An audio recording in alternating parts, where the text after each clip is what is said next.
Hi friends, வணக்கம். Welcome to Dhiyasree creations. இன்றைக்கி நம்ம சேனலில் ஒரு ரெசிபி வீடியோ தான் பார்க்க போகிறோம். இது ஒரு ஈஸியான ஈவினிங் ஸ்நாக்கு. இந்த வீடியோக்குள்ளே போகிறதுக்கு முன்னாடி நீங்கள் இன்னும் நம்ம சேனலை சப்ஸ்கிரைப் பண்ணலைன்னா மறக்காமல் சப்ஸ்கிரைப் பண்ணிக்கோங்க. பக்கத்துலேயே இருக்க பெல் ஐக்கானை கிளிக் பண்ணி ஆளுங்கிற ஆப்ஷனையும் செலக்ட் பண்ணிக்கோங்க. இது ஒரு ஸ்வீட் ரெசிபி தான், கருப்பட்டி பால் பணியாரம். இப்போ அது எப்படி செய்யலான்னு பார்க்கலாம் வாங்க.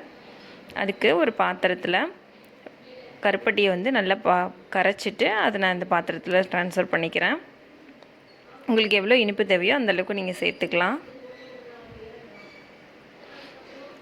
சேர்த்துட்டு இதை வந்து நம்ம கொதிக்க வைக்க போகிறோம். இதோட ஒரு 4 ஏலக்காய், ஒரு பீஸ் வந்து சுக்கு, 1 டீஸ்பூன் மிளகு இதெல்லாம் சேர்த்து அரைச்சி நான் சேர்த்துக்கிறேன். நீங்கள் பவுட்ராக இருந்தாலும் சேர்த்துக்குங்க.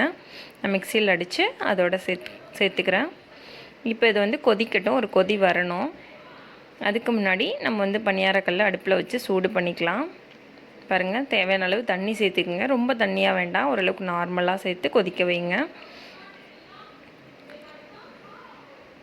நல்லா கொதி வந்துருச்சு பாருங்கள்.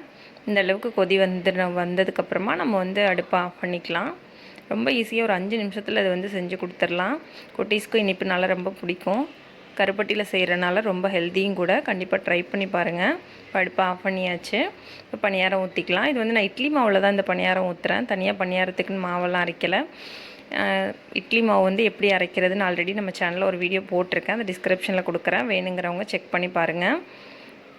அந்த மாதிரி மாவு அரைச்சா இட்லி, தோசை, பணியாரம் எல்லாமே வந்து சூப்பராக வந்து வரும். பாருங்கள் எவ்வளோ சாஃப்டாக பணியாரம் வருதுன்னு பாருங்கள்.